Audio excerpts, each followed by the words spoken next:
Sir, Raghav Chadha को पद से हटा दिया गया है, क्या पार्टी से भी निष्कासित कर दिया जाएगा? राघव चड्ढा भी पलटवार कर रहे हैं। वो कह रहे हैं कि मैं घातक हूँ क्योंकि घायल हूँ। वो जितना हमलावर रहते हैं, आक्रामक रहते हैं, मोदी को बिल्कुल मतलब अनपढ़ राजा करके बोलते हैं। आम आदमी पार्टी और राघव चड्ढा का प्रकरण इन दिनों काफी चर्चित है। अब सवाल यह उठता है कि राघव चड्ढा क्या बीजेपी में शामिल होंगे? क्या राघव चड्ढा बीजेपी से डरते हैं? हमारे साथ बात करने के लिए पूर्व आईपीएस अमिताभ दास सर है। सर, राघव चड्ढा क्या बीजेपी शामिल होंगे? अब लग तो ऐसा ही रहा है ना? हवा जिस तरीके से बह रही है, लग तो ऐसा ही रहा है। देखिए दर्शकों को मैं बता दूं, ये जो राघव चड्ढा है, ये राज्यसभा सांसद है आम आदमी पार्टी के और उपनेता थे राज्यसभा में, है ना? और पिछले कुछ महीनों में इनकी लोकप्रियता काफी बढ़ी थी, क्योंकि लोगों को लगता था कि आम लोगों से जुड़े हुए मुद्दे उठाते हैं संसद में। जैसे हाल में इन्होंने मोबाइल कंपनियों की मनमानी पर हमला किया था कि मोबाइल कंपनियां 30 दिनों के पैसे लेके 28 दिनों का रिचार्ज करती है और फिर तुरंत इनकमिंग कॉल्स बंद कर देती है। फिर इस तरह इन्होंने ब्लिंकिट, जोमेटो, स्विगी जैसे कंपनियों पर कहा था कि लोग 15 मिनट में डिलीवरी का दावा करते हैं, तो इससे डिलीवरी बॉयज को दिक्कत होती है। ये सब बातें ये करते थे तो इनकी लोकप्रियता बढ़ रही थी। लेकिन कहीं न कहीं राजनीतिक हलकों में ये भी चर्चा थी कि इनका कार्यकाल खत्म हो रहा है 6 साल का और ये भारतीय जनता पार्टी में आना चाह रहे हैं। तो ये बात कहीं न कहीं आम आदमी पार्टी के आला कमान को भी मालूम हुई होगी। तो 2-3 दिन पहले राघव चड्ढा को उपनेता पद से हटा दिया गया और उनकी जगह अशोक मित्तल को बना दिया गया और आम आदमी पार्टी ने पत्र लिखा है राज्यसभा के सभापति को, चेयरमैन को, कि राघव चड्ढा को ऐसे बोलने की अनुमति नहीं दी जाए।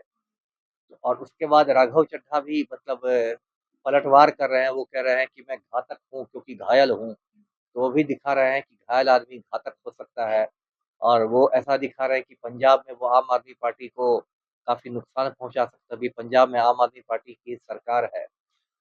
और एक और बात हुई है कि राघव चड्ढा ने जो एक्स पर ट्वीट किए थे, कई ट्वीट किए थे मोदी के विरोध में और भाजपा के विरोध में, वो सब ट्वीट को वे धीरे-धीरे डिलीट कर रहे हैं। तो इसलिए इस चर्चा को बल मिल गया है कि राघव चड्ढा अब भाजपा में शामिल हो सकते हैं, क्योंकि भाजपा विरोधी ट्वीट्स को वो डिलीट कर रहे हैं, हटा रहे हैं। जी। सर, राघव चड्ढा को पद से हटा दिया गया है, क्या पार्टी से भी निष्कासित कर दिया जाएगा?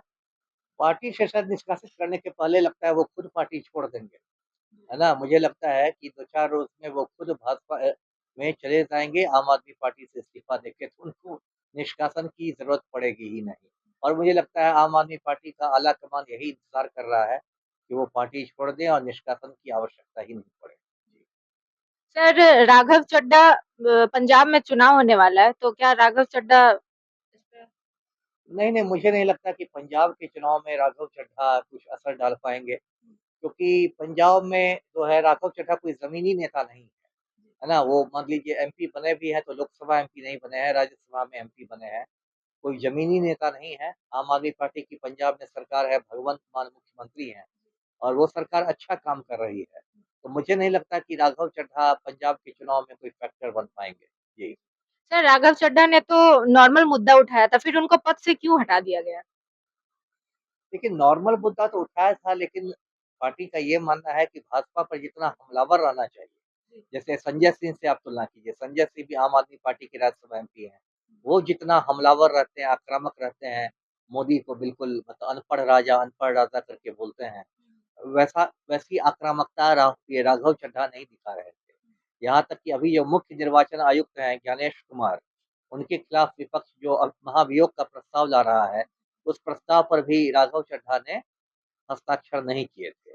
तो ये माना जा रहा था कि कहीं न कहीं ये भाजपा के प्रति इनका झुकाव है, ये बीजेपी पर सॉफ्ट हो गए हैं।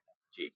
तो हम बात कर रहे थे पूर्व आईपीएस अमिताभ दास सर से। सर ने क्या कुछ कहा आपने सुना। वीडियो अच्छी लगी हो तो शेयर कीजिएगा, साथ ही हमारे यूट्यूब चैनल संचित को सब्सक्राइब करके फेसबुक पेज को भी फॉलो कर लीजिएगा। धन्यवाद।